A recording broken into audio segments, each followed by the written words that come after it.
Happy Tuesday, Dog Nation. My name is Brandon Adams, and this is DawgNation Daily, the daily podcast for Georgia Bulldogs fans, presented today by Pella Window and Door. Busy show for us coming up. It's a Tuesday. That means Jeff Sintel for a Marlowe's Tavern Insider Update. We'll talk a lot of UGA recruiting with Jeff. Huge recruiting win for a former UGA assistant. That's kind of an interesting piece of trivia we'll discuss today. Also, some big visits on the horizon for Georgia. We'll talk a lot about that. More aftermath, fallout from Georgia's win versus Florida. We'll deal with that on the program today. The first playoff rankings come out tonight. I love playoff rankings. I love the debate about them even early in the process when, at least at first blush, they don't really seem to matter all that much. I just think it's kind of fun. So we'll do some of that as it involves Georgia here today and try to cover all the bases on what is a busy Tuesday as the Dogs head towards Saturday in a home game showdown with the Missouri Tigers. So it's all on the way next. DawgNation Daily, the daily podcast for Georgia Bulldogs fans, presented today by Pella Window and Door. It begins right now. Presented by DawgNation.com. This is DawgNation Daily, the daily podcast for Georgia Bulldogs fans. Here's your host, Brandon Adams. I'm going to start today's show with something of a defense of me. Now, I think from time to time, we around here get a little bit of a bad rap, and by we, I mean me.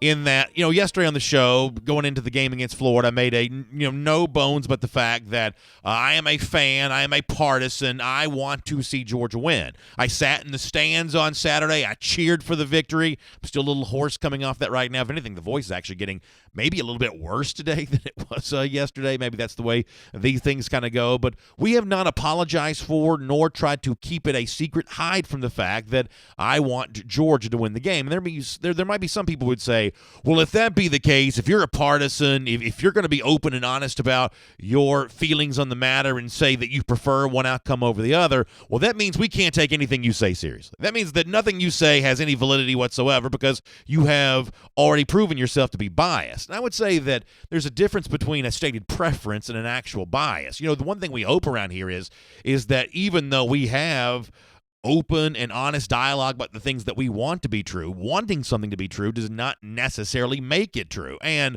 when you really, really want something to be true, you got to be really careful that you don't obviously see things only from the vantage point of what you want to be true. And the Georgia-Florida game, I think, is a perfect example of that. There are lots of issues, I think, from time to time that you can point out about Georgia. Even right now, as the season progresses, Georgia's still very much in the playoff chase, but we could sit here and talk for hours about Georgia not being a perfect team and maybe some of the areas in which it still needs to improve if it wants to have the best chance of beating the best teams in the country. I believe that Georgia belongs in the conversation of best teams in the country, but actually emerging as the very best, there are some things that Georgia has done it probably needs to do better. We can be open and honest about that. However, along the way, though, the one thing we've been saying is, while there will be teams and moments where Georgia's challenged, at Auburn, for instance, is a game that I have been concerned about on Georgia's behalf for the entirety of the season, remain concerned about it heading into the game in a couple of weeks. There are moments in which Georgia will be challenged. There are opponents in which Georgia can be challenged by, but the one thing we always said was, ultimately, Florida won't be one of those teams. Florida won't be one of those teams that beats Georgia. We just around here feel like we saw this one clearly, that Georgia had a talent edge, that Kirby Smart in head-to-head meetings with Dan Mullen had done very well. The Georgia offense, when battling against Todd Grantham, had done very well. That I even said this how many times last week on the show, to the point where it may have even gotten a bit repetitive, that if you had to pick an opponent for Georgia to play in a must-win scenario, if that team was going to be a top 10 team, if you had to hand-pick a team to propel Georgia into a better spot for the month of November, Florida is very well the team that you would hand-pick. And it turned out we were exactly right about our opinion about this game. The rest of the season remains to be seen. Can Georgia win at Auburn? We'll find out in a couple of weeks. If Georgia moves on beyond that, can it beat a very good team in the SEC championship? Even better teams maybe in the college football playoff? It remains to be seen. But we had a lot of confidence on this show that Florida was not good enough yet to really do much damage to Georgia, and we were proven right on that. Now, if you want to go back to the offseason, a lot of the things that we did now seem incredibly validated. Laughing at the people who tried to talk up Florida. Even during this season, for the most part, analysts that we respect who kind of fell in love with Florida somewhere along the way, we kind of laughed at the idea that somehow Florida was way better than we thought they were at the beginning of the season. We just remained clear-eyed about this the entire time. So it's really fun right now. Now that the newness of Georgia beating Florida for a third straight year is kind of wearing off, it's really fun to watch some of the mea culpas that have to go on, some of the well, maybe I might not have been quite so right about this kind of talk that you hear from some of the people who vouched for Florida, all of a sudden now having to kind of back off that just a little bit. Let me start with Mike Bianchi, columnist for the Orlando Sentinel, who's a little bit of a provocateur, and I don't mind that. I think that's entertaining. I actually think Bianchi's a pretty entertaining guy, all things being equal. But last year, after the Georgia win against Florida, he reached into his bag of hot takes and pulled out one of the, the hottest maybe that you could have had after a team's 19-point loss. To his credit, he was very clear about his opinion. To his credit, he was pretty, as I said, provocative with his point of view, but it seems ridiculous now. Here's what Bianchi wrote after last year's game, one of the biggest proponents of Dan Mullen, one of Mullen's biggest supporters. Bianchi says, this is last year. Enjoy this, Georgia. Savor this second consecutive victory over the Florida Gators. Relish your clear superiority. Every dog has its day, but your dog days aren't going to last as long as you once thought. In less than a season, Bianchi said at the time, new Gator coach Dan Mullen has at least put some chomp back in this rivalry. Cherish the 19-point victory to Georgia. Embrace it. Appreciate it. With Dan the man in charge, you're not going to be dogging the Gators like this for very, very much longer. That was Mike Bianchi from last year. Now, listen, there's nothing better than that moment when your favorite team proves a guy like this wrong. I say in the most loving fashion possible, kind of a blowhard take from a year ago. Nothing better than watching him have to eat his words again the following year. And this week, Mike Bianchi did that. And I want you to listen to this. In the kind of retro, sort of mea culpa, let me correct the record. Let me now, kind of get on the right side of history when it comes to all of this. Listen to how similar the things that Bianchi says after this year's game mirror the things that we've been saying for months and months and months and months. Here's Mike Bianchi from this week. He says, any of us who thought the Gators were within striking distance of pulling even with Georgia Bulldogs should have all gotten together Saturday night for the world's largest outdoor pity party. Bianchi goes on to say, even though Georgia only beat Florida by a touchdown, the Dogs were much more dominant than that. Mullen may be a great game planner, but if he wants the Gators to be in the same weight class as the SEC big boys, Georgia, Alabama, and LSU, he has to start recruiting like them. And that needs to start immediately. That's Mike Bianchi for the Orlando Sentinel. Now, those of us who follow recruiting will say, good luck with that based on some of the head-to-head L's that Mullen's taken against teams like Georgia. But isn't this exactly what we said for such a long time, that if you want to pull even with Georgia on the field, you have to pull even with them in recruiting? There are plenty of people who say, well, BA, you pay too much attention to the recruiting and the star ratings and things like that. Kind of funny how closely that correlates with winning and losing, typically speaking. Florida on Saturday just wasn't talented enough. Florida on Saturday just wasn't deep enough, especially on the lines of scrimmage. These great recruiting wins that Georgia has celebrated year after year after year over teams like Florida, they show up in a big game like this when you have a clear talent advantage more often than not. Not a guarantee every time. Weird things happen. Variance is a real thing in life. But over the course of time, the safest bet's going to be the team that has the overwhelming talent. On Saturday, that was Georgia once again. So put a check next to our name for being right about that for the last year. But what's amazing is it's one thing to get it wrong a year in advance. It's another thing to follow this stuff closely and kind of get it wrong during the season. And I like Kirk Herbstreit. I respect Kirk Herbstreit. Herbstreit is a guy that last year very much vouched for Georgia as one of the four best teams in the country that should have been in the college football playoff, even though it lost the SEC championship. So Herbstreit's no UGA hater. You can't say that about him. But one thing you can say is, much like Mike Bianchi got it wrong and has been wrong about Georgia, Florida for a year, over the course of the last few weeks, shorter period of time, but Herbstreit's been just as wrong as Bianchi. Let me give you a reminder about something that Herbstreit said really just a couple of weeks ago on ESPN television. It seems laughable now. Here's how much at one point in time Herbstreit liked Florida. I've been very impressed with what Florida did during this 3-week stretch. Mentioned last week about Kyle Trask and what he's done stepping in for Felipe Franks. I think they're better as far as their efficiency is concerned. And now they get a bye week before they go to Jacksonville. So listen, bye week before Jacksonville, extra week to prepare, but it doesn't matter if you don't have the horses, and Florida does not have the talent to keep up with Georgia. And frankly, I'm not quite sure in the next few years when any of that is going to change. And by the way, much the same way that Mike Bianchi had to have his retribution, that's the wrong word, his kind of pay up on having the wrong opinion, Herbstreit had a measure of that this week too, putting out on Twitter his top performers for the week. Right there at number 2 on Herbstreit's list with his Georgia Bulldogs. the once beloved Florida Gators from Herbie, nowhere to be found here. Georgia making a lot of media talking heads have to eat their words with the way they played against Florida last week. Now, to kind of sum up all of this, let me take you to Georgia safety Richard LeCounte from yesterday. Because Herb Street may have been surprised by Georgia's win versus Florida for third straight year. Mike Bianchi, the Dan Mullen apologist, may have been surprised by Georgia's win over Florida for a third straight year. But you get the impression that the people within the Georgia locker room, within the Georgia football program, aren't surprised by this at all. In fact, that's pretty much exactly what Richard LeCounte said yesterday when he was asked about this subject. Here is LeCounte, the Georgia safety. Did you ever expect to be 3-0 versus Florida in your career? Oh, yeah, definitely. Any game I go out there, I try to win. I'm ready to win, so being 3-0 against Florida is not a surprise.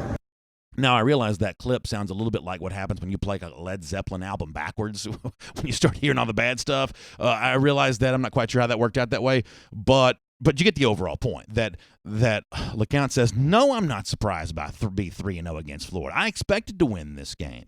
And I guess my point here is, here on DawgNation Daily, presented by Pella Window and Door, we kind of expected this too. There is a lot of mystery and intrigue left in the Georgia season. Can it manage the gauntlet of November? Missouri, Texas A&M, not necessarily pushovers. Auburn on the road, a stiff challenge. If Georgia gets back in the SEC championship, what happens in this time? If it gets back to the college football playoff, what happens in those kinds of games against some of the teams you might be playing? There's still a little bit of mystery, a lot of mystery left for Georgia in terms of how its season's going to end. But the one thing that was never mysterious to us was how Georgia was going to play against Florida. Florida simply doesn't want it, can't do it against Georgia right now. We said that in the summer.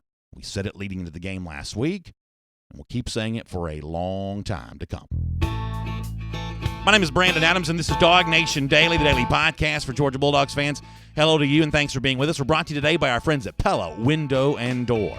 Of course, we're all available on a lot of different platforms. Video, 10 a.m., DawgNation, Facebook, YouTube, Twitter, radio at noon on Athens Sports Radio 960 The Ref, and available as a podcast wherever you find them, including the world-famous DawgNation.com, as well as all the various podcast players. And by the way, as I said before, great to have Pella Window and Door of Georgia as a part of our program. You know, they can help equip your house with energy-efficient windows and doors. This is an important thing this time of year. You get the heat turned on, but if you've got, like, old, leaky windows, if you've got, less than, stellar modern doors, all that energy is just escaping out of your house, and you're spending more money. So the money that you can save with Pella Window and Door is going to be a substantial savings, potentially anyway.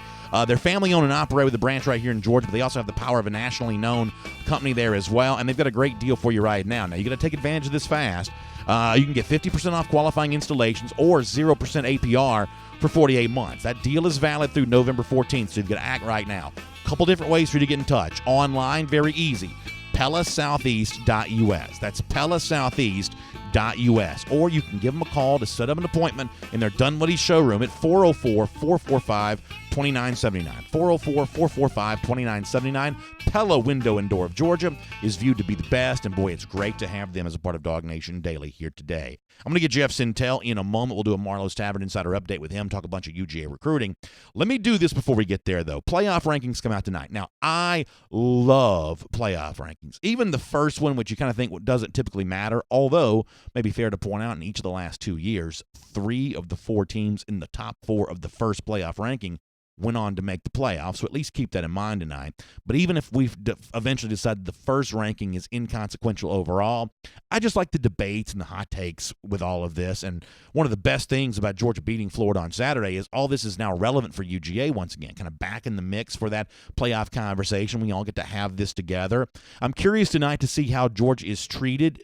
Not that it matters. Ultimately, Georgia probably controls its own destiny, but in terms of just the opinion of the moment, other one-loss teams, Oklahoma, Oregon, for instance, does Georgia get rated ahead of them? The one thing that Georgia does have going for it, obviously 2 really quality wins. A neutral site win versus Florida on Saturday, a win against Notre Dame that still matters, even though the Irish lost to Michigan a couple of weeks ago. That matters. If you look at Oregon by comparison, what's the best win for the Ducks right now? I think it's somewhat debatable. You're hard-pressed to say at USC necessarily, just given the way the Trojans have struggled. The Washington win for Oregon starts to look a little worse, just given the way that the Huskies are piling up losses right now. I mean, if anything, the biggest argument for Oregon is the fact that it has a good loss. You can say Georgia's loss to South Carolina might be a bad loss. The Oregon loss, neutral site to Auburn, still looks like a pretty good loss. One way or another, though, I think the committee's probably actually going to reward Oregon ahead of Georgia tonight. If I had to guess, the one-loss rankings of the three teams that I just mentioned,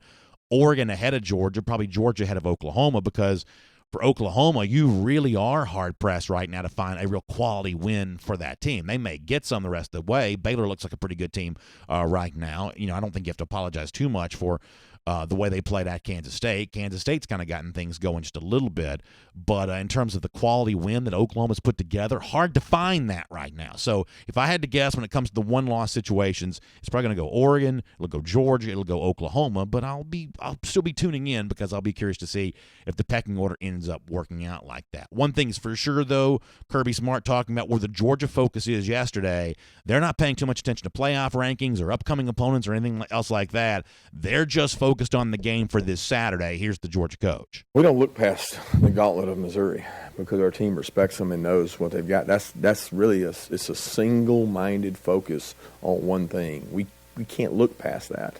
And as far as buy-in, they never didn't buy in.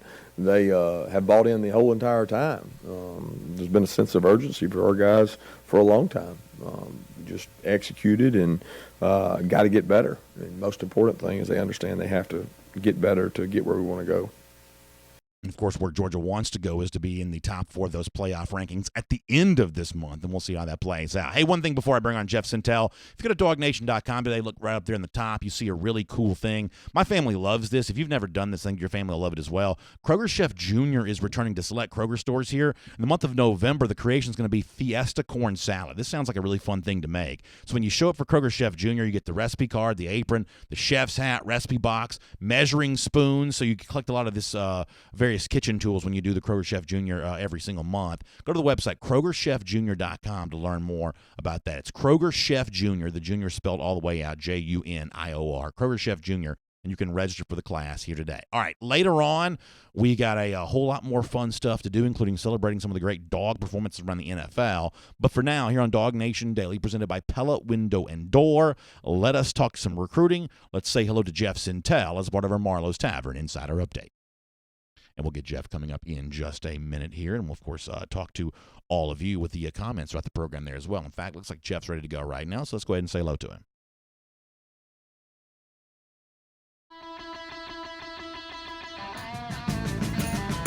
From Athens and across the SEC or wherever the recruiting trail may lead, here's a DawgNation.com insider. Marlowe's Tavern Insider Update now. By the way, DawgNation going to be back at a Marlowe's again next week. I'll tell you more about that coming up. Let me just say hello to Jeff Sintel here for right now, and a lot of recruiting stuff to get into with him. Jeff, before we kind of move on to that, let me at least kind of start with where I was before you joined us, and that is, over the course of time, when you give opinions for a living, Jeff, you get some right, you get some wrong. Our batting average on that's probably about the same as anyone else's would be over the course of the long haul.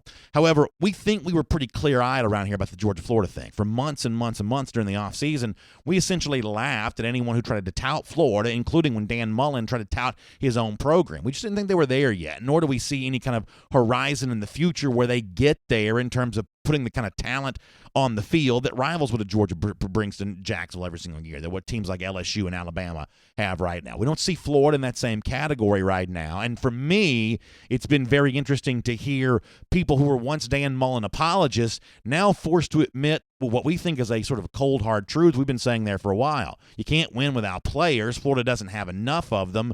And frankly, it's easy to understand the head-to-head failure for Mullen against Kirby Smart when you see the way in which that Smart not only acquires talent, but deploys it in a game like the one you saw on Saturday. And I'm guessing you probably agree with that. Wow, Brandon. Good morning, sir. How are you? I'm doing great. I think I'm sure you're still feeling the effects of Jacksonville in your bones. Oh, a little bit. Brandon, I guess with your point, I guess the way I would couch it and describe it is for those Georgia fans that are with us today that can remember what it was like in the 90s and in the early 2000s when Georgia would put together a decent recruiting class, but they would always see like a Florida State or a Florida or even a Tennessee in some years just put together a little bit better classes. And I mean, it's great for Florida to try and say that they're a top 12 recruiting class or a top 15 or even a top 10 recruiting class. that's great. It looks good on a tweet or an edit, but when 5 of the 10 teams ahead of you are in your Southeastern Conference and one of them is in your division, that's a problem. The stark reality of that game is that might be as close as it ever gets between Georgia and Florida over the next couple of years, because a lot of those players that Florida put out on the field on Saturday, those were seniors, especially on offense. A lot of those receivers, guys that are not expected to be back, those defensive ends, and the rest of that lineup there. I think Florida only started one redshirt freshman in that game, and that was on the offensive line. And they didn't have a lot of freshmen playing for them as well, only about 12 or 13 guys out of the 47 players that they faced. So still more of the same this year. Georgia's the number 5 recruiting class in the country. The only schools in the SEC ahead of them are LSU and Alabama. Look over there, Florida's number 10, and that sounds good, except that there's more schools in front of them. There's Texas A&M in the own conference. So, again, Florida might be number 10 in the country in recruiting and say, wow, the teams are going to get better. They're going to get more and more players in, but it looks like they're going to be 5th or 6th in the SEC again this year. And that doesn't bode well for holding up that big trophy in Mercedes-Benz. Yeah, because the problem is you have head-to-head matchups, as you just pointed out. You have head-to-head matchups against teams who have more measurable talent than you do. And if you only knew one thing about an opponent, or two opponents playing each other, who has the most 4- and 5-star guys on the roster coming out of high school, if you only knew that, you'd have about a 67% chance. This has actually been measured. There have been research projects done on this. You'd have about a 67% chance, 2-to-1 chance of picking the winner of the game if the only thing you knew was the 4 and 5 stars on each roster. And to have any kind of 2-to-1 edge when it comes to picking a winner in college football, anyone who's ever bet on a game will tell you that's a pretty high percentage to have on your side. But only knowing the 4 and 5 star count, only knowing, as we talk about on the Before the Hedge is presented by KROGER, the blue chip ratio, only knowing that Bud Elliott kind of made famous for years. If you only knew that, you'd have about a 2-to-1 chance of picking the winner, and that's kind of what I guess Florida has going against it in opponents like Georgia. Jeff, I'm no stranger to kind of visiting casinos from time to time. Anyone who's ever sat down for a table game knows there's a house edge. There's a way in which the game is designed to favor the house over the player. In college football, 4 and 5 star talent, that is the house edge. You can play good strategy, and you can do this, you can do that. You can kind of follow the rules of the game, as a basic strategy player, but it's hard to overcome the house edge, and in college football, that house edge is the talent. Yeah, Brennan, you always discuss this a lot, where you say, like, I'd trade everything I have for just a little bit more, and I hope folks realize that's one of our, I guess, dynamic staples of our program here. But I hope folks realize that the way Brandon, who gets really into recruiting and he loves talking about it, the way Brandon really realizes this is, at the end of the day, he wants Georgia to have 4 or 5 5-star running backs, or 4 or 5 5-star players, or highly rated guys at every position, because he knows 1 or 2 of those aren't going to pan out. One of them is going to be average, and maybe another one of them 2 are going to be special. Yep.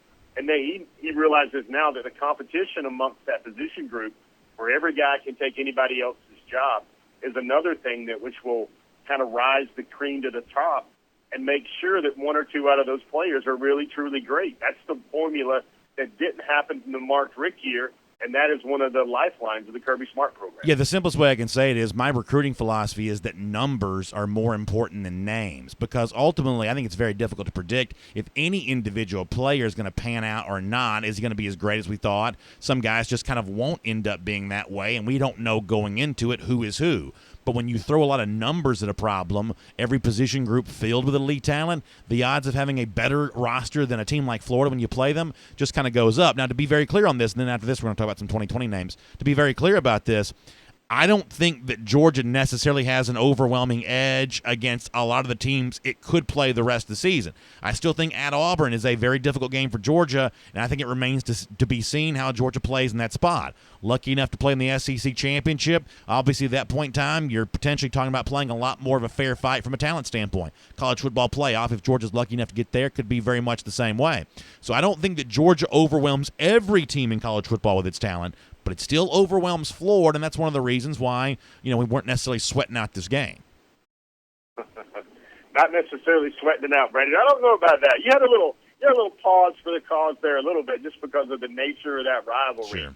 But in the end, you let the facts kind of carry the narrative that Georgia should have won that game. Georgia should have looked like it was going to win every quarter in that game because Georgia, we say this a lot. Again, this is another one of our staples or our kind of testaments when we talk about recruiting here on DawgNation Daily, is it's by and large players, not plays. Yep. By and large, it's players, not plays. Now, plays will get you feeling like you have the best quarterback and the most explosive offense in the world with those NCAA rankings and completions and average yards per attempt and average yards per completion and total offense. Plays might do a lot of that. But players, by and large, is what will win you the football game. I want to ask you about Darnell Washington here in just a moment. Before that, though, let me remind you that it's our Marlowe's Tavern Insider Update, and Dog Nation really excited about being back at Marlowe's again next week. It's our Marlowe's matchup, getting ready for Georgia versus Auburn. It's going to be 6 o'clock next Thursday. That's October the 14th. We make a triumphant return to the Marlowe's in Brookhaven. Man, it's going to be a lot of fun. 3575 Durden Drive is the address. Marlowe's in Brookhaven. 3575 Durden Drive. Myself, John Stinchcomb, talking about Georgia-Auburn. We'll probably still be celebrating, we hope anyway, the big win for Georgia against Florida and just kind of riding the wave through the college football playoff. And obviously we expect Georgia to be a big part of those discussions this month. So do it with us next Thursday live at the Marlowe's in Brookhaven. Can't wait to see you there for our Marlowe's matchup. All right, Jeff, what I'm about to ask you, I don't know to be true. Just somebody told me this. I won't let you separate fact from fiction here for a moment. Is it really true that Darnell Washington took a second unofficial visit recently to Tennessee? Nevada to Knoxville, kind of an expensive trip. Unofficial visits on his own dime east to Tennessee there like that. Obviously, at one point in time, Tennessee thought it would be in for Rick Gilbert. Obviously, that didn't work out. He ends up going to LSU. Washington's one of those guys that I would have thought that Georgia's battling Alabama for, maybe battling other schools as well. But what is going on with Washington and Tennessee here for the moment? Brandon, are you thinking somebody's math of looking at following the visits that 2 unofficials equal 1 official visit? Because I don't know if Tennessee will get one of his official visits in the long run. I mean, everybody's going to look at Darnell because it seems like Darnell, what's happening there with him in Miami, that was one of his perceived leaders. Tennessee was one of his perceived leaders. Alabama was in there. I expect Darnell to probably take an official visit and be in Bryant-Denny for the Alabama-LSU game this weekend. So, the way I can think about this is Tennessee certainly has a chance or a shot at Darnell Washington, but the odds there are probably only a little bit better than what I saw on the DawgNation forum this morning, where someone had calculated the odds, or there was a Tennessee fan out there that still said and was still holding on to hope that Tennessee was still alive in the SEC East to get to Mercedes-Benz Stadium. And that takes a whole lot of stuff, Brandon. That takes 3 losses by Georgia. It takes a couple of losses by Florida, and it takes Tennessee winning out as well. So there is still a percentage that Tennessee can represent the East in Atlanta, and that percentage I still feel is still a little bit lower, maybe in the same ballpark as Darnell Washington eventually choosing Tennessee. I'm as big a Gator hater as there is, but when you see Elijah Pitts, the way he played on Saturday, I mean, that is a very good tight end. It's hard not to imagine what a tight end of the caliber of Darnell Washington, the size, the athleticism, hard not to imagine how he could really wreak havoc on opposing defenses as well because, Jeff, when you've got a guy like that, you just have to, sort of think about multiple defenders in kind of some case like a bracket coverage type situation, which obviously eliminates the bodies that you can throw at running game and other receivers. And, boy, watching Pitts, hard not to think about, how Georgia might be able to bring in a tight end of that caliber for its 2020 class, and Washington can be that guy. The funny thing, though, is Brandon, with Pitts, they really didn't know what they had with him. And, that's saying something, Brandon, because when he was a recruit, Georgia had him on its watch list and gave him some interest, but not the type of dug-in interest that the Gators have. The Gators just wanted Kyle Pitts a lot more, and that was in an era where Georgia didn't need in the 2018 class. Georgia didn't need a tight end in that cycle as much as they were looking for a guy like that. Remember, Luke Ford was the guy that they were after in that class. John Fitzpatrick was the guy that they were after in this class. We spoke on this program, Brandon, how I feel that Luke Ford is one of the missing elements of Georgia's offense this year, especially from the tight end spot. But when I mean that Kyle Pitts was highly rated, people didn't know what he was. When he was high school teammates with Mark Webb Jr., they initially, when they brought him in, was he a receiver? What position does he play? And the best example of this is that offensive mastermind, Dan Mullen. He really didn't know what to do with Kyle Pitts last year. Kyle Pitts appeared in 3 games as a true freshman for Florida, and he had 3 catches for 73 yards, which was basically sort of like his first half against Georgia in the cocktail party on Saturday. Let me do like a couple quick things here, Jeff, while we have some time with you. And this is not that important. I just think it's kind of interesting. I'm sure you saw 5-star Alabama transfer Antonio Alfano has chosen a new home, Colorado, with Mel Tucker. Now, I think Alfano's a great get for the Buffaloes, and I'm sure he'll just wreak havoc in the Pac-12. They don't see the likes of Antonio Alfano a whole lot there in that league. But, Jeff, here's the other thing that comes to mind for me about this. You know, Tucker has looked the part a lot at Colorado as a head coach, you know, thus far this season. And bringing a guy like Alfano, that's a recruiting win that a lot of programs would love to have had. Don't you think the ability to do this, grab a high-profile transfer, all of a sudden puts Tucker on the short list for a lot of these coaching carousel situations where this guy may be going from west to east, again, very soon? I don't know that he gets the Florida State job, but one of the jobs that comes available because of the Florida State opening, all of a sudden, don't you have to start thinking about Mel Tucker as a little bit of a rising name on the coaching ranks? I don't want to make too much of just one transfer, but this is the kind of thing that good coaches do. They work the transfer market. Gosh knows Kirby Smart has done that really well. Eye-opening for me, the fact that Mel Tucker wins this battle over a lot of guys who would have really liked to have had him. I think that says that Mel Tucker's about to get some job interviews. Yeah, Brandon, I'm not going to make everybody try to spit their coffee out on their phone or their radio this morning, but the Mel Tucker thing, when you talk about a guy who has an ideal resume, now, there's word out here and everybody's throwing names out. I do have a keen interest in that Bob Stoops name that's coming up right there. And if Bob Stoops is in Florida State, I think that would create another downswell for the Florida Gators, and it would affect Florida recruiting because Bob Stoops knows how to recruit. But with Mel Tucker, what else does he need on his resume? He was a player in the Big Ten at Wisconsin. He's been an NFL defensive coordinator. He's been an interim head coach for a couple of games. He's got Nick Saban's coaching pedigree on his tree. He's been there at Georgia. He's played in big games at Georgia. He's coached big games at Georgia. He's developed players. You got to count Eric Stokes as a guy he's helped develop. DeAndre Baker is a guy he's helped develop. And now he's in Colorado recruiting well in a head coaching position at a major Power 5 school. Can you imagine if Florida State got smart and interviewed Mel Tucker and thought about bringing him in for their program? And then if Mel Tucker came in, Georgia fans would start clutching their pearls, maybe wondering about Dell McGee as an offensive coordinator for Florida State as well. I mean, that's now, a little too far ahead. Why you got to stir up trouble, Jeff? Why you got to stir? We're having a nice conversation. We're relaxed. We got people that are watching live. They're kind of sipping that second cup of coffee. Maybe those lucky enough to sleep a little late today. And you got to start talking about You got to start talking about Dell McGee. Come on now, Jeff. That's not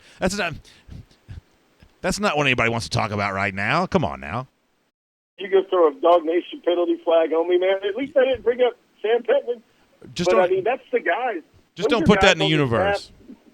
Those are stats. Those are guys, Brandon, when we call this a lot, even in my industry, when you perfect your profession well enough to draw higher interest and big ticket interest from another employer, that's just part of the natural path. And, Brandon, we got to remember, Mel Tucker was on that interview list for the Tennessee job a couple of years ago as well. And you wonder what might have happened there had Mel Tucker took that job too. So, that's just more of a compliment to what Mel Tucker brings to the table, a compliment to what Dell McGee has done so far at Georgia. And for Florida State, who knows they need to get well, they need to get healthy and strong fast, they need to bring guys that know how to win big games, that have been around the big programs that are going there every year, and also really, really know how to recruit, especially in the state of Florida.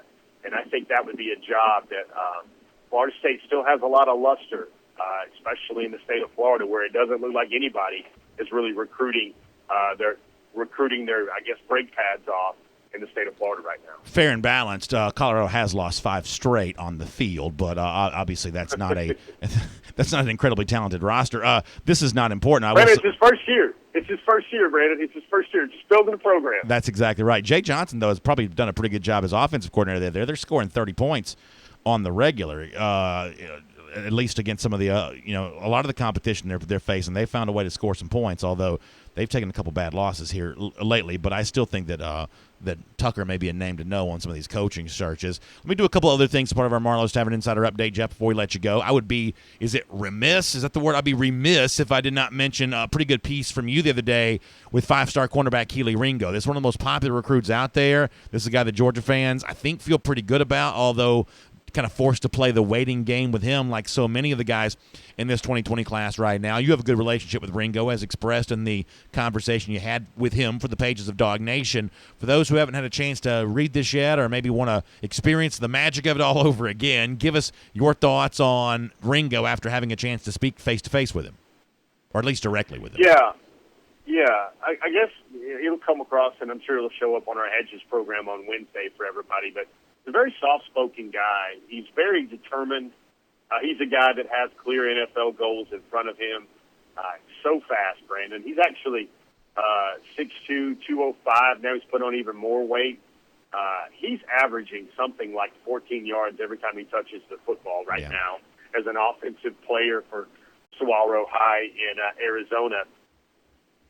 And he's got, I thought one of the most interesting takeaways from the conversation, Brandon, was he says he's going to take all 5 of his officials. And I know Brandon, who's used to worrying about the state of Texas and the Texas Longhorns and maybe the Nike imagery and all that creative gear and swag that comes with the Oregon Ducks. It's not just those two, because he said he's going to take official visits to Ohio State and Alabama as well. And when you mention those two names in any recruiting radius there with the Georgia Bulldogs, well, then there's something that should make folks feel a little bit of pause. Everybody's going to take their 5 official visits. Again, the timeline for Keely Ringo is he wants to make his decision known at the All-American game, at the All-American Bowl in San Antonio. He just picked up his jersey the other day. He was celebrated in front of his school.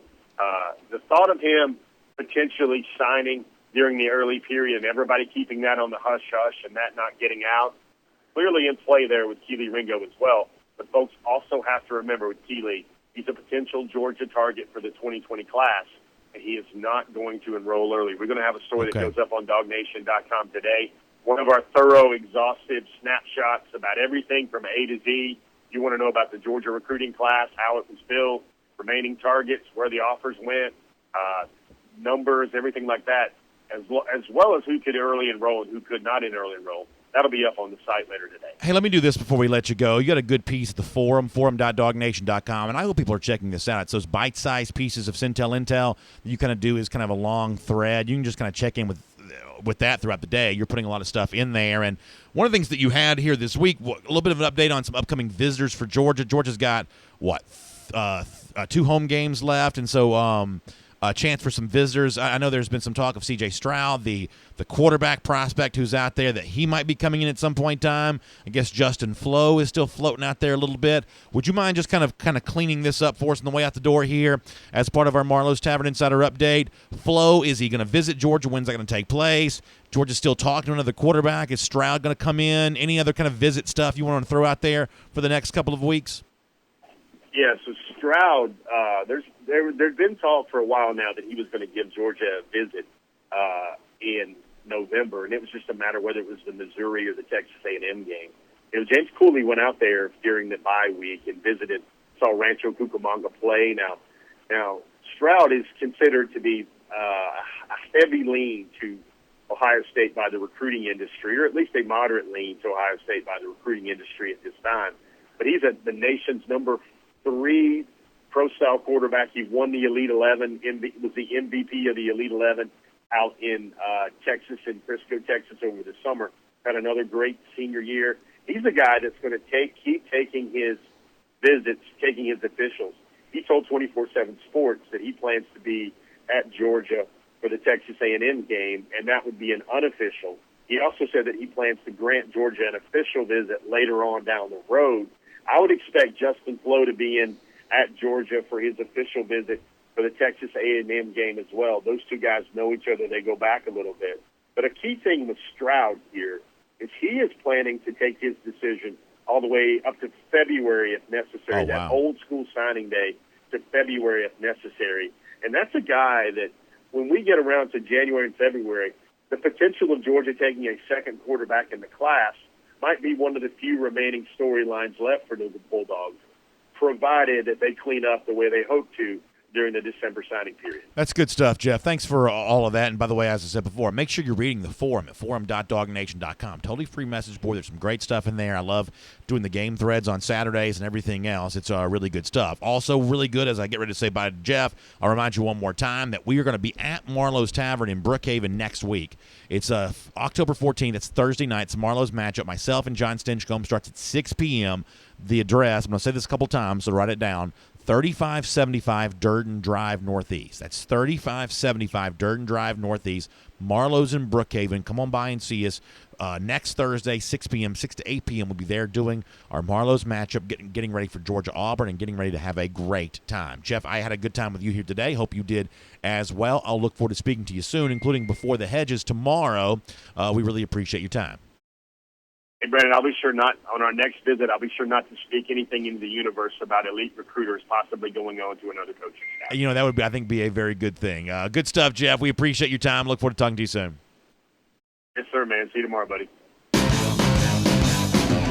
Let's take a look around the rest of the league. This is SEC Through. Yeah, I mean, Jeff, man, we were having a great week. We're kind of riding through the emotional high of the cocktail party, and Jeff's putting out these feelers of, well, what if Dale McGee were to become offensive coordinator for Mel Tucker at Florida State? What if not? How about that? What if not? Now, I'm all about Tucker getting himself a bigger and better job, and I believe that one day Dale McGee is going to be a head coach at the college level, but maybe just not quite so fast. Am I asking too much for that process to kind of play itself out slowly over the course of the next few years? I think a lot of Georgia fans have some unfinished business with McGee and Pittman and a lot of these assistant coaches for right now. We'll roll through. We'll do our SEC through here coming up in just a moment. But I want to remind you that as we go cruising around the SEC, it's brought to you by our friends at Royal Caribbean. And, you know, this year Royal Caribbean is 50 years bold, and I mean bold in the real way, as bold as you can possibly imagine. An unbelievable vacation experience that I want you to make sure you know about. I'm talking about a couple different things here. Whether it be the reimagined private destination, which is Perfect Day, Coco Cay. I'm talking about an unbelievable paradise. And if you're watching a video, you see all this with the water slides and the helium balloon, and you know, you got the chill side, the thrill side. I mean, it's like whatever your family or the people you're taking a cruise with. I mean, they literally provide something for them.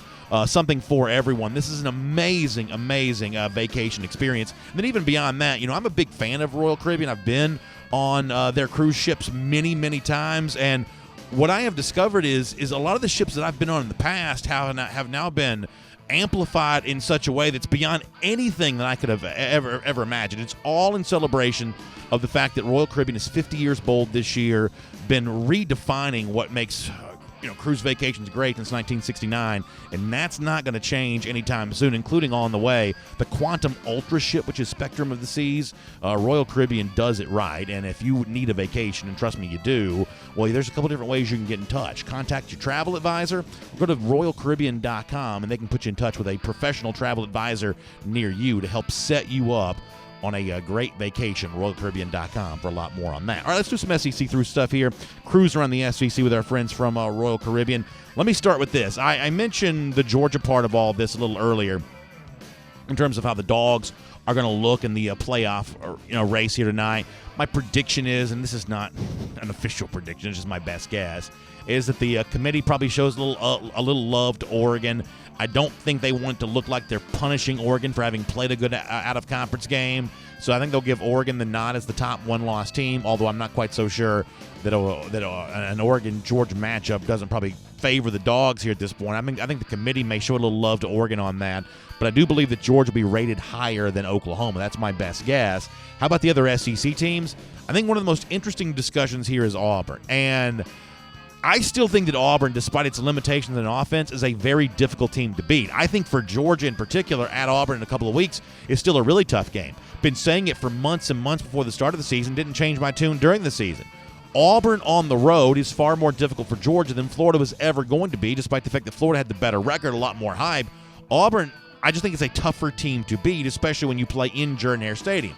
I realized there was some talk about that not being the most intense atmosphere for Ole Miss this past Saturday, but my mind's not changed on that. So with all that said, how high is Auburn rated tonight? I'm assuming they'll probably be the highest rated 2-loss team. There's still a team that's got a Georgia to come, it's got an Alabama to come. Probably going to be difficult for them to win the SEC West, just given the fact they've already lost to Florida and already lost to LSU. But it could potentially be a pretty interesting resume for Auburn at the end of the season. Now, obviously, nobody on this show wants Auburn to beat Georgia, but if you just stipulated for a moment that they did and then beat Alabama as well, also having beat Oregon, I don't believe they'd make the college football playoff, but boy, it could be a very interesting argument. Also, however high Auburn's rated tonight probably helps Oregon one way or another. I also think it's interesting to see what you do. I mean, LSU is almost for certainly going to be the number 1 team tonight, but what do you do with Alabama and Ohio State and Clemson? My guess is Ohio State gets the nod over Alabama. That's the number 2 team in the country. A lot of people would then assume it's going to be Alabama at number 3 ahead of Clemson. But if we base this on just what you've done this year, I mean, as much as we kind of rag on the Clemson schedule and it's not been good, what quality win does Alabama have up to this point in time? Now, on Saturday against LSU, they could get the only one that really they really need. But as of right now, what would be the argument for rating Alabama ahead of Clemson, or really anybody in that mind? But one way or another, that's probably your top 4 there. But I love playoff ratings. I love debating this kind of stuff. We're going to look forward to doing that here tonight. By the way, as we go cruising around the SEC with the Royal Caribbean a little bit more, let me mention a couple of other things here for a moment. Alabama, LSU continue their preparations. Kind of interesting to see ESPN kind of embedding a couple of reporters at both camps this week. Marty Smith's there in Baton Rouge. Chris Lowe, I believe, is there in Tuscaloosa. Lowe reported yesterday that he thought that Tua Tagovailoa looked pretty good during practice. So I don't know if this is a smokescreen. We've seen ESPN be used by the Alabama situation before. Obviously some of what is going to be reported here is going to be what Alabama wants, at least you'd think. So be very careful about the reports you hear coming out of Tuscaloosa, just given the ginger situation with Tua Tagovailoa one way or another. But ESPN's going to be all over that story this week on the LSU side of this. I guess no Grant Delpit practicing right now. Also, Michael Divinity, a linebacker in the program, he has left the program for now. He's not going to play on Saturday, doesn't sound like, but Orgeron leaving the door open for him to come back. So a little bit of drama on both sides, Alabama, LSU, as we get ready for that big game on Saturday. And then one more thing to mention, Mark Stoops was asked about the Florida State opening yesterday. Stoops, the Kentucky coach. I said that if I had to make my list of guys that I thought were most likely to get in the mix for this, Stoops would be one of them. He's proven himself to be a better recruiter than you think at Kentucky, and he was obviously a pretty good team on the field last year. This year, though, they've kind of fallen off the map. It's just hard to win at Kentucky. They were in the top 15 a year ago. Hard to match that in any other year. This may be a time to get out while the getting's good. And frankly, he's not the only SEC coach I might say that about. I might say the same thing about Gus Malzahn if he was in the same situation. But the Malzahn thing's a little more off the radar for right now. I do believe that Stoops is the betting favorite. Now, these betting odds on this kind of stuff are notoriously wrong, but I believe that Stoops is the betting favorite for the moment. If I'm wrong about that, y'all will correct me. But I think I'm right. Anyway, that's Cruiser in the SEC. It's brought to you by our friends at Royal Caribbean. Can I do one thing here really quickly? We're going to do our top dogs around the NFL here in just a moment, celebrate some UGA guys doing big things in the pros. Can I go back and hear the Richard LeCounte clip from earlier? Let me hear that one more time because I want to make a different point about this. Now, if you've been with us for the full show, you heard this from LeCounte earlier, essentially saying that he's not surprised that Georgia beat Florida. I want you to hear this one more time. Kind of a weird audio thing. It's not the best quality, but we need to play it again to set up another point here real quick. So here's Georgia safety Richard LeCounte again from yesterday. Did you ever expect to be 3-0 versus Florida in your career? Oh, yeah, definitely. Any game I go out there, I try to win. I'm ready to win. So being 3-0 against Florida is not a surprise. I think there's something to be said about this. I'm 42 years old. And being 42, in addition to the fact that Richie's an amazing athlete, I am obviously not. Those of you who watch video can probably attest with that with your own eyes. In addition to that difference, substantial as it is, there's another big difference that someone like me has with someone like Richard LeCounte. Richie is too young to remember when it was Georgia who seemingly had the mental block against Florida, when it was Georgia who seemingly had the insurmountable climb beating the Gators. Unfortunately, I lived through that with the 90s. I lived through that with a good portion of the Urban Meyer era. It's probably one of the reasons why we make such a big deal about being Gator haters on this show now, because if you are a fan in that situation, that's painful. And if you're watching a video, you see a little bit of the Christmas commitments video that a lot of folks like to play this time of year because, Richie in the video talks so much about beating Florida multiple years in a row. And at the time, that seemed amazing to hear anybody say because, let's face it, at the time that Richard LeCounte in that Christmas commitments video, when one of those guys committed to UGA, when he said that, Georgia had a losing streak against Florida, had lost many games in a row. But Richie said, no, listen, we're going to come here. We're going to do this 2 years in a row. And then after that, we'll tell J.J. Holloman and Malik Herring that it was he and Fromm who were dressed up like Santa Claus. It's a great video. To this day, I still love it. But I think that LeCounte is symbolic of how new energy brings new ideas. And, this notion that people are my age who are like, man, it's going to be hard for Georgia to beat Florida. Weird things happen in Jacksonville. Richard LeCounte says, no, it doesn't. Weird stuff doesn't happen in Jacksonville. The games play out exactly as they should. The better team wins. That's been true for the last 3 years. Why would I expect it to be any different?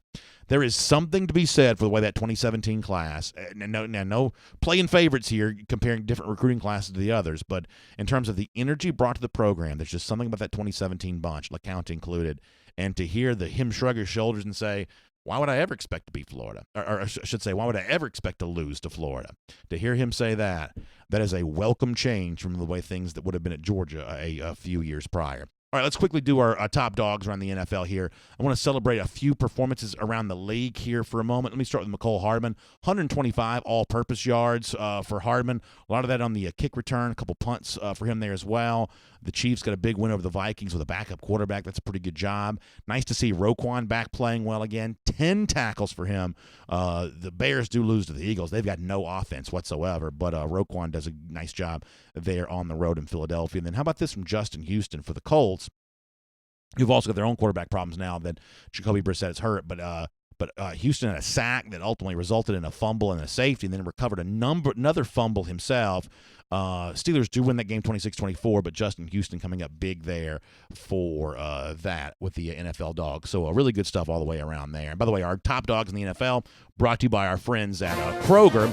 And I want to make sure you know this about our friends at KROGER here. Holiday savings on the way. And I was actually at KROGER the other day because when you go on a trip for work, we were in Jackson. When you come back, you have to have gotta have something to give the kids. They just expect something when you come back. A lot of you travel for work know that. Well, Kroger's got gifts galore right now, and you can save on a lot of this kind of stuff. There's Frozen 2 items. My daughter obviously loves that. My son really excited about the Star Wars movie coming out in December. So a lot of that holiday stuff, you're seeing that show up at your local Kroger, and you can get big savings on this.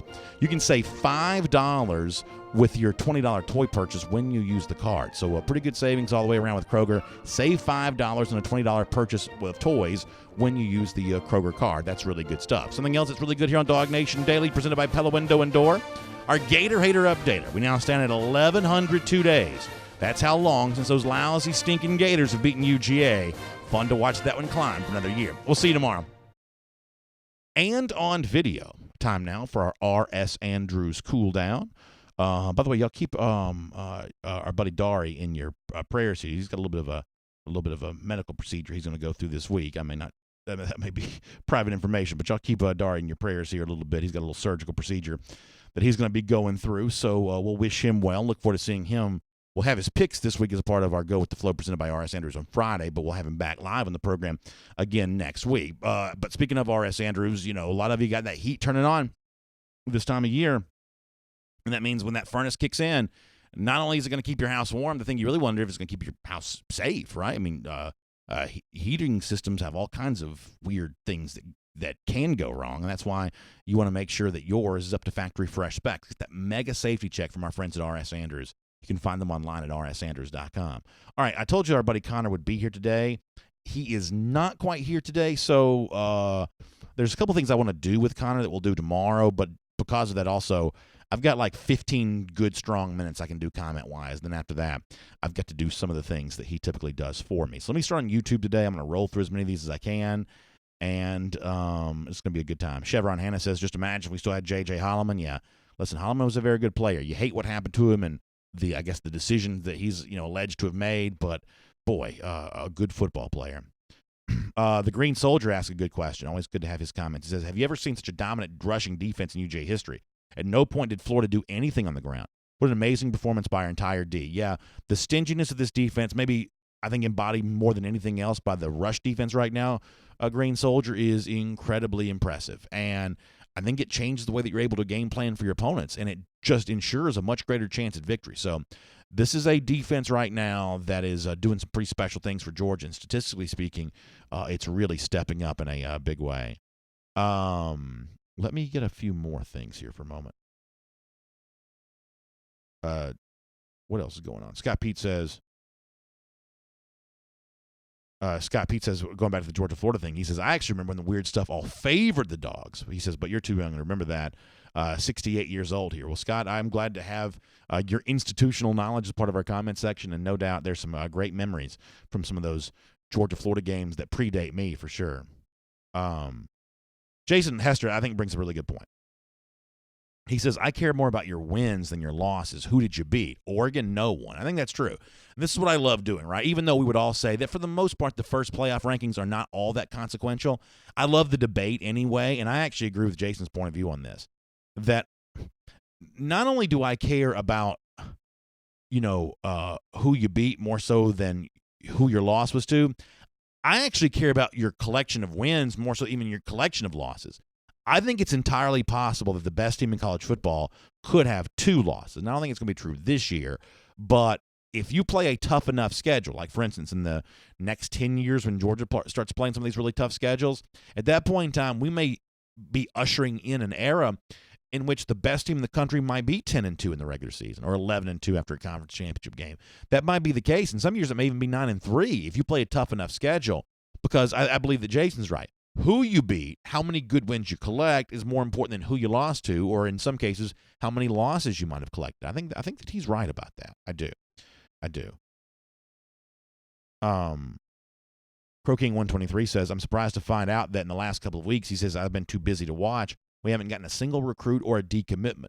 Yeah, Crow, it's a little bit weird in that we are in kind of a holding pattern with the 2020 class. I think a lot of folks feel good about so-and-so being in the class and so-and-so being in the class and maybe even this guy being in the class. But Georgia's just kind of in a waiting game with that right now. So I think that's kind of where things are going on right now. GB2 says, why is everyone now saying Florida did not show up against UGA? How dare them try to take this win from us? Yeah, GB, I think here's the thing. Dan Mullen has proven himself to be, I believe, a little bit of a whiner. The whole thing about the officiating, like not letting that go, to act like whatever happened with Lawrence Cager is somehow equally egregious in comparison to the at least two really bad missed calls in the Florida-South Carolina game, both of which, by the way, resulted in touchdowns. The 2 calls that we can highlight here, the holding on the receiver deep down the field that was not called, the pick play that was essentially a block that was not called, those were touchdowns. Okay, that's 14 points that Florida was given on the basis of that. To act like the Lawrence Cager thing lives in the same zip code as that is ridiculous. You can ask, our buddy BJ was sitting next to me during the game. Y'all know I sat in the stands. He wanders in and out of here every now and then. You can ask him, when the Cager thing happened, I looked at, because there's those giant video boards in Jacksonville. I looked up on the screen and said, that's not going to be overturned. Ball can touch the ground. I'm not the least bit worried about that. When they came back for the replay review, I had my hand in the air pointing first down because I knew that what it was going to be. This idea that this goes alongside the Tyler Simmons was onside, or some of the other really bad calls that we've seen, some of the stuff that Tennessee got going against Alabama a couple of weeks ago. This ain't that, and I say that with intentional bad grammar. This is not in that same universe, and I'm not even sure it's a bad call. I mean, I'm just not. Now, I know there are plenty of people who think it was, and people are entitled to their opinion, but I won't lose 1 minute of sleep over it. I mean, we're in these, one of these places now where, Mullen can't say, hey, man, better team just got us today, because that's not supposed to be true anymore. Mullen is finishing up his second year at Florida. He was supposed to be a resurrector of the program. So he can't say, hey, listen, hey, you got to give credit to Georgia. That's a good team. He can't say that. Because if he does say that, the next question is, well, what are you going to do to make your team the equal to Georgia? He can't point to, we're going to go out and out-recruit him, because he's not. He's not going to do that. So he has to kind of hide behind the, well, if it's not for, one bad call and 7 points difference, and we're right there with them. He has to. That's the only narrative that he's comfortable talking about, because the other narrative doesn't give him a whole lot of room to talk here. Let me do a couple more YouTubes. I want to go to Facebook, and I know the Facebook folks think, well, I haven't been over there yet, but we'll get there in a second. Chickamauga Jeff says Pickens is fine. I think he's fine too. First of all, he was as happy as anybody after the game. He was celebrating. There's all kinds of videos out there of Pickens having a great time. This idea that people get nervous now when a guy like that's not as heavily involved in the game plan as you want him to be. I understand where that comes from, but I also believe that that like Pickens going to have his moment, his opportunity. On Saturday, you had a unique set of circumstances where Lawrence KROGER, against some good cornerbacks was just having his way. And if anything, I'm the president of the George Pickens fan club. Y'all know how much I've touted for him. But on Saturday, I can't go away from KROGER. Not what he's doing. He averaged nearly 17 yards a target on Saturday, okay? That's an amazing, amazing performance. And I love Pickens. I do. And I think he's going to have a great Georgia career. Saturday belonged to Lawrence KROGER. Let's see what else is going on. Good point here from Jose Ortiz says it's not fair for the teams with the weak schedules. They stay healthy all the way up until the playoffs because they can play their second string in those cupcake games. I think it's a fair point, Jose. I think that tougher schedules do bring more difficult challenges. That's one of the reasons why I am really in favor of the committee rewarding the tough schedules. The one thing the committee is never going to do, at least in its current form, and I think it's wrong, is if you've got Team A who has 0 losses. Let's say it's not Georgia. Okay, obviously some people would say that you're just going to argue whatever's in Georgia's favor here.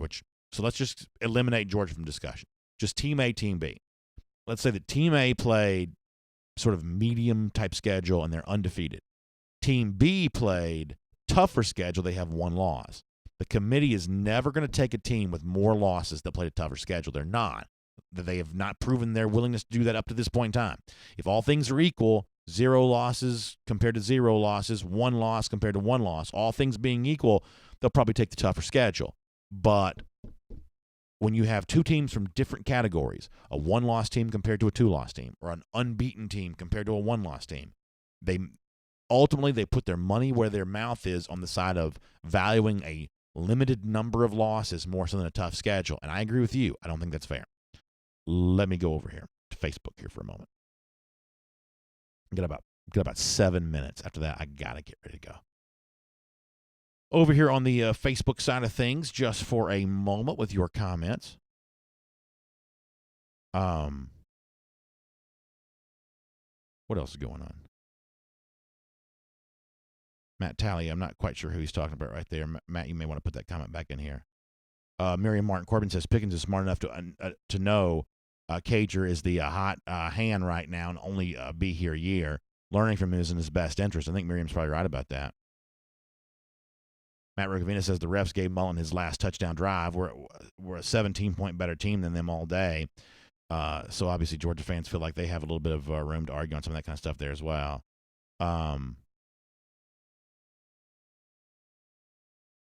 Joseph Kennedy says, I'm disappointed that Channing Tindall and Otis Reese haven't panned out so far. I thought they would. Well, in the case of Saturday, it looks like Tindall's battling a little bit of an injury.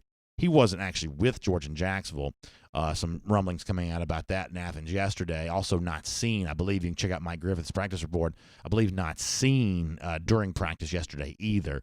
So we may get an injury update from Kirby on Tindall later on today. I think that Tindall and Reese right now are a little bit different, category of discussion. I mean, I think that Tindall is a part of the plan here at linebacker.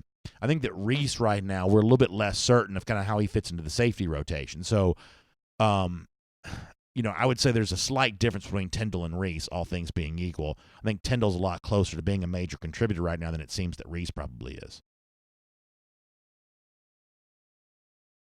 Jared Harmon also says that add Dominic Blaylock into that list of guys, much like George Pickens, who are learning from KROGER. I think that's true. Nice touchdown for Blaylock on Saturday. Pretty good play design on that as well, all things being equal. Robbie Thrower says, do you think the inability to dominate the run was an offensive line run blocking issue or, let's see. or just a product of Florida stacking the box and being a good defense? Well, I think they are, a pretty quality defense. Certainly not a bad defense. And I know the overall numbers end up not looking good. And to me, what I wrote in the forum at halftime is this was that classic keep chopping game, right? A lot of the early runs only going for about 2 yards or so. Over the course of time, they started being more and more and more and more. But statistically, obviously, it was not a dominant running game. But by the end of the game, Georgia was getting more of what it wanted, to the point where the running plays actually set up the Lawrence Cager touchdown, right? That play action, you would think, is as effective as it was because of the fact that Florida had to be respectful of the run there at that time. This was an opportunity to kind of wear down opponents.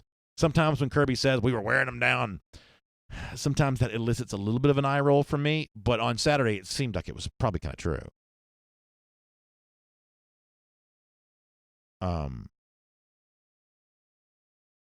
What else is going on over here? I can't quite tell what y'all are arguing with Tavares about. I can't quite tell. Ray June Johnson says the Florida defense got tired. You could see it. We chopped them down. And I think that's kind of true. I do. I think that's kind of true. Robert Barnes says the playoff polls don't really matter right now. Us winning means more. Yet nobody would argue against that. I just think it's kind of fun to debate them. Chris Branham says go back and watch the closing drives of the second quarter. Swift was getting much more green grass in front of him outside runs. Yeah, I think that's probably true too. And what Kirby said is, sometimes that can be a little bit misleading. People say, well, the outside runs are more effective than the inside runs. Smart was it after Kentucky was saying that some of those outside runs are effective because of the chopping of the wood that had gone on the inside a little earlier. And that's one of those things I'm going to have to take Kirby at his word at. Cheyenne Taylor de la Garza says, how well do we run the ball against Missouri? So, Cheyenne, I'll have to go back and look at the stats on this. My memory is that Missouri did a pretty good job of stymieing the Georgia run game in the first half of 2017. Remember that game in Athens? Elijah Moore, a couple of those really good receivers, got a couple deep touchdown passes. They did a pretty good job against the Georgia run game early, and that was a closer game at halftime than it was kind of supposed to be. Last year, Georgia won by 14, 15, there. But once again, Missouri kind of had some success. So this is a game the last couple of years that's probably been, right there around the point spread, but in some cases Missouri having a little bit of success. So that'll be one of those stats to kind of look at as we get closer to the weekend. I think it's a pretty good question. Jeremy Lloyd says he's got LSU by 10 on Saturday. I think they're going to win, but 10 is a lot. I like the opinion, though. John Benton said, I think they'll put Bama at 2 to keep the shine in the big game. John, I could see that happening. I could definitely see that happening. Phil Rogers says, how do we attack Missouri?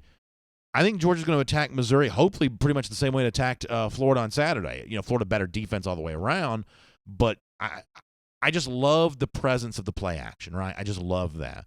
I love establishing the run and then using the play action to great effect. I also loved the way in which Georgia mixed the ball around receivers. It's Eli Wolf who catches the game's biggest reception, the one that put it on ice. It's Lawrence Cager who got the big touchdown. Dominic Blaylock, though, also caught a touchdown in the game. What one of y'all said yesterday, how many overall receivers did Georgia throw the ball to on Saturday? I hope it is that. I hope it's a lot of Georgia running the ball, but also, an efficient passing offense that that takes advantage of a lot of different guys. The one thing I think that gets kind of lost for Georgia against Florida, and gosh knows I'm not going to nitpick a win against the Gators. I promised you I wouldn't before the game, nor will I do that now. It is interesting to look, though, that so much of the Georgia efficiency from the passing game on Saturday came third down exclusively. Georgia was not great when it tried to throw the ball in second long situations. So if you're looking for one area of improvement, we will once again highlight second down as being a place that in a long situation, Georgia runs it on second and long about as much as any team in America does.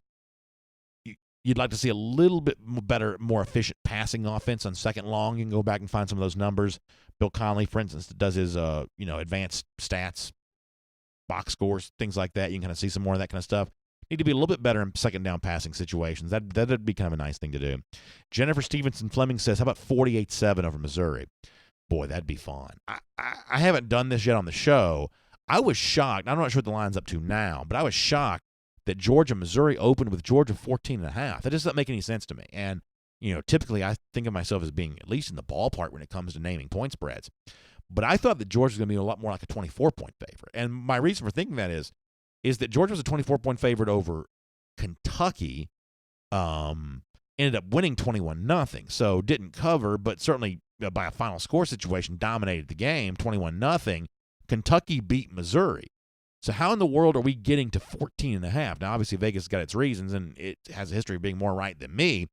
But how are we getting to 14.5 for Georgia, Missouri, when a team that Georgia was favored by 24.5, beat by 21, also beat Missouri? That doesn't make any sense. Now, Missouri is a little bit of a darling of some of these advanced stats.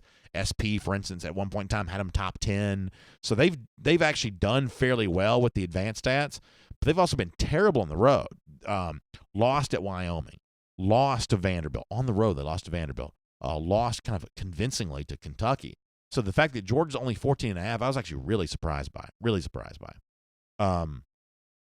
John Benton says, how about a throne for Eddie? I do like the idea of that. Maybe Eddie needs to get a throne. That's a good idea. Can I get that done?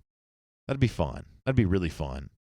Robert Barnes, 8 different receivers catch pass on Saturday. Pretty impressive. Drew Odom says, no relation to Barry Odom, I'm assuming, that Vegas is trying to get people to bet on Missouri. I guess so. Harry Lloyd says he's seeing it 17 plus. Maybe it has changed since then, or maybe what I saw was a typo, because I did see one typo on Saturday. So there's a chance this was also a typo. Ken Feinberg says, what's the weather forecast for Saturday? I believe it's supposed to be really cold. Now, some of y'all know I'm not a weather expert, but I believe it's supposed to be really cold. Rick Poff says 28-0. Boy, I'd take that, Rick. I'd take that in a heartbeat. All right, y'all, I got to get ready to go. Let me go to YouTube here for another minute and say goodbye to some folks. Scott Pete says it's ridiculous how much they're blaming refs. I would agree, Scott. I would agree. Elite GB, have a good day, buddy. Thanks for being here. Andrew Hughes says, how about a gator skin throne for Eddie? I'd love to be able to do that.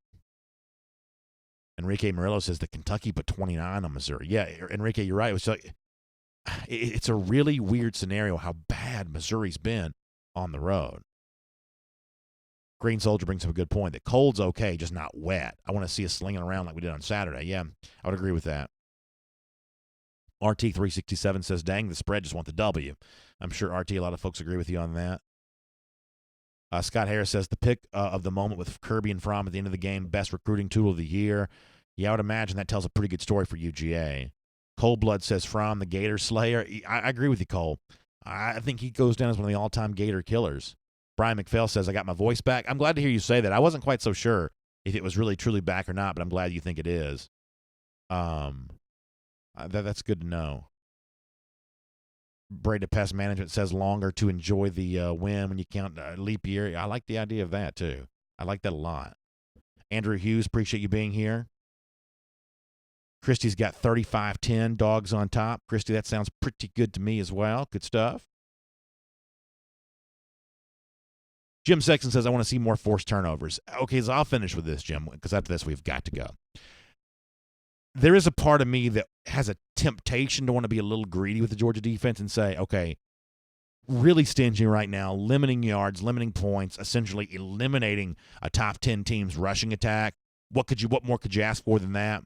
At a certain point in time, seeing more of what you saw from Jordan Davis getting a sack on Kyle Trask, and I guess Herring was with him on that, kind of a split sack for those two guys there. Ojulari again. And the way that those sacks can turn into turnovers. Would you like to add a little bit more disruption to the overall defensive formula? Admittedly, you probably would. That's probably fair to bring up. I will admit that a little bit. But the good news is Georgia's got the building blocks, the pieces to do just that. So I think that's not a bad idea. Scott Pete says, how about the throne made out of the gator hide? So what I have in my mind is, you know how like the Game of Thrones throne, the Iron Throne is like all these swords going all these different directions? Now, listen, I don't think I know anyone who could get this done, but you could almost do like gator mouths going all these different directions with Eddie just sitting right here on that. That'd be pretty well done, but that's probably a throne that big with all those, intricate designs, probably $10,000. So I'm not quite sure how that's going to work out. Enrique Murillo, thank you for the kind words. I really appreciate that, y'all. Thank you so much. Thank you all. I wish I could stay here and talk all day long. I got to go for right now, though. I'm even 5 minutes later than I said I would be. But huge thanks to R.S. Andrews, making the R.S. Andrews cool down possible. Air, heating, plumbing, electric. They do all those things for us. They can play all those positions for you, just starting the whole team over there, just really, really good guys and gals. They just take care of you when it comes to a lot of those things behind the walls in your house, those major systems in your house. They're just good at fixing that kind of stuff. So check them out online, rsandrews.com. They love college football. They were huge supporters of ours for DawgNation Invasion this past week, and we just love hanging out with them. And you'll love bringing their well-trained, screened, timely techs into your house as well to take care of your furnace or your water heater or whatever else is going on. So good thanks to them for being with us for the R.S. Andrews Cool Down, and great to have all of you with us as well. DawgNation Daily, presented by Pella Window and Door. We'll look forward to seeing you tomorrow.